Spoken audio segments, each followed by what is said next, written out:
Shalom Bapak Ibu Saudara semuanya. Om, Bersyukur kita sekali lagi bisa bertemu. Eh, saya bisa buka enggak ya? Saya nggak pakai PPT sih, cuman pakai Alkitab elektronik. Boleh minta tolong untuk saya bisa screen sharing. Share screen, Pastor Edwin. Oke, kalau tidak bisa saya akan buka saja dari Kisah Para Rasul. Kembali lagi. Oke, kita buka dari Kisah Para Rasul pasalnya yang kedua. Saya akan membaca secara bertahap dari Kisah Para Rasul pasal 2 ayat 4. Kisah Para Rasul pasal 2 ayat 4. Demikian firman Tuhan, maka penuhlah mereka dengan Roh Kudus, lalu mereka mulai berkata-kata dalam bahasa-bahasa lain seperti yang diberikan oleh Roh itu kepada mereka untuk mengatakannya. Bapak Ibu Saudara sekalian, kita dalam minggu ini baru saja menikmati berkat Tuhan melalui perayaan Pentakosta, sebuah momen yang luar biasa di mana ada pencurahan kuasa Rohnya atas murid-murid.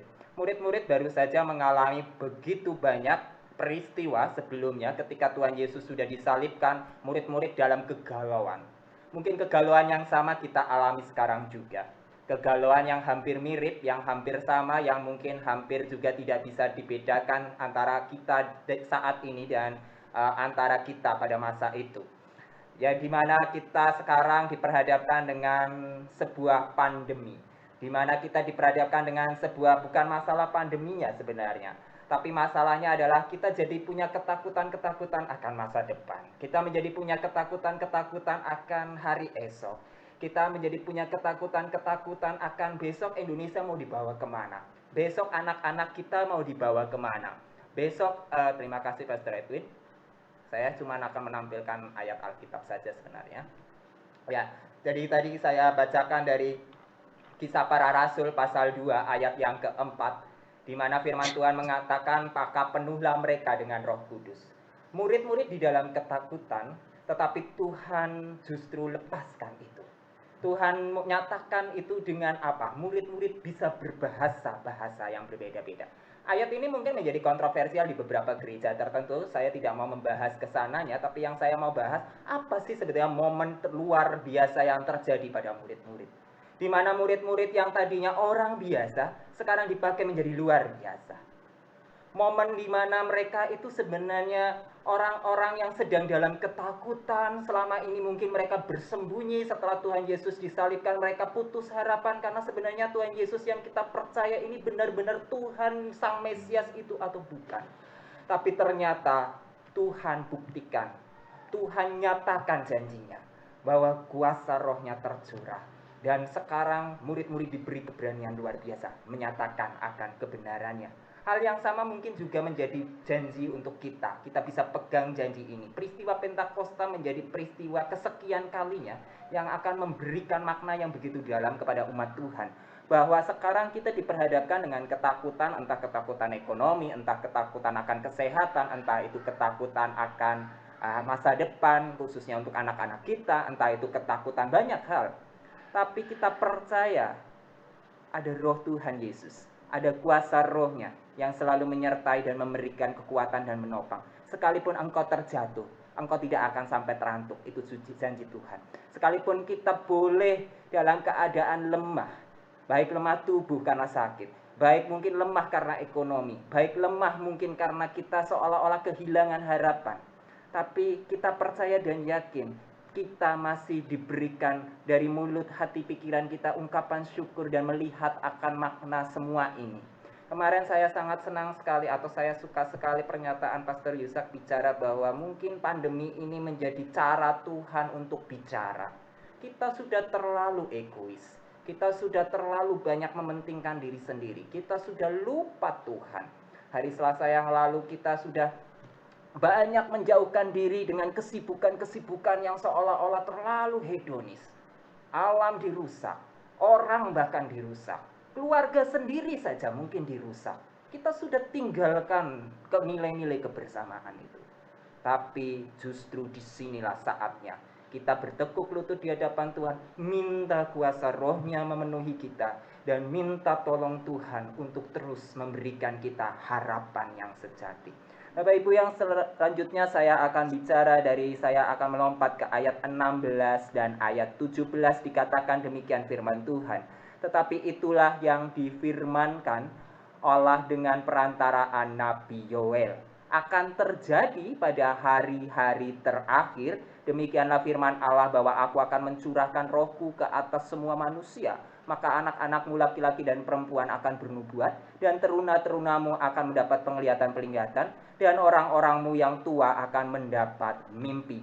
Bapak Ibu Saudara yang terkasih, ayat ini saya yakin boleh dibilang bukan ayat yang asing bagi kita. Ada beberapa kali saya juga melihat di WA Group, ayat ini di-sharingkan untuk memberi kekuatan kepada kita.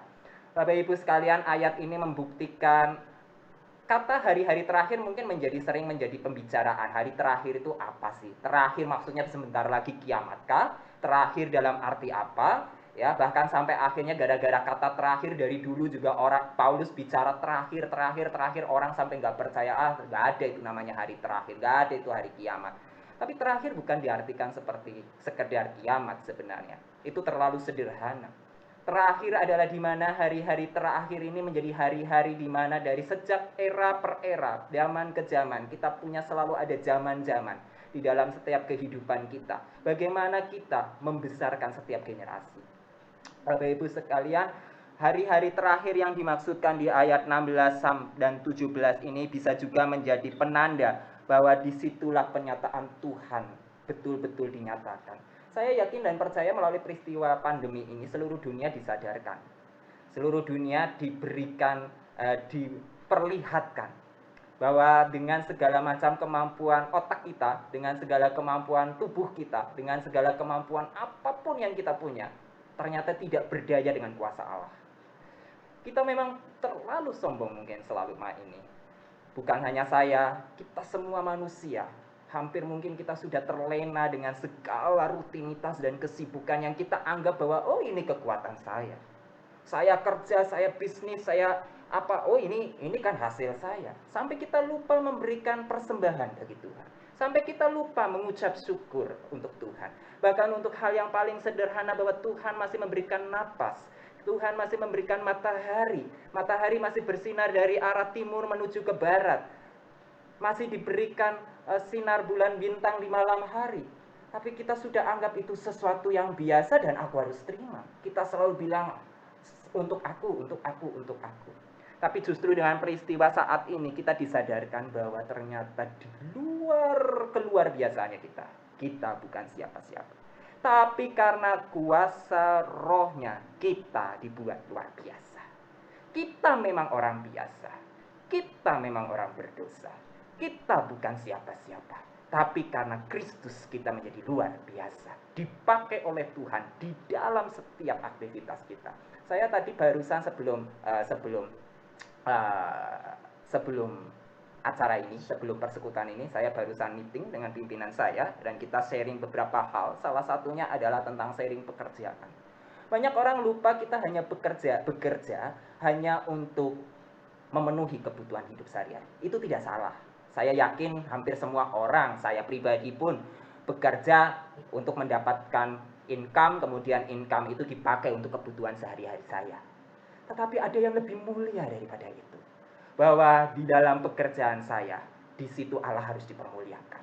Di dalam pekerjaan saya, di dalam bisnis saya, di dalam aktivitas saya, apapun itu, menjadi mahasiswa pun, bagaimana Allah dipermuliakan. Dengan cara apa?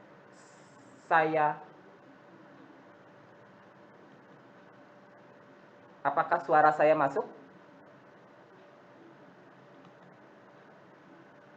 Testing. Suara saya masuk?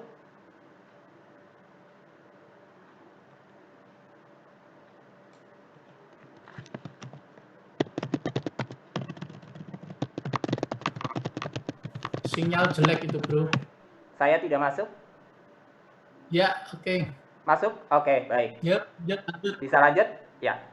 Saya tadi hilang ya hampir suara. Saya cuma mau bicara tadi di ayat 4, 16, dan 17. Ini mengakhiri bagian ini. Saya tidak mau bicara terlalu panjang. Ayat 16 dan 17 tadi saya bicara sampai di tetapi itulah yang difirmankan Allah dengan perantara Nabi Yoel, di mana di situ mau mengatakan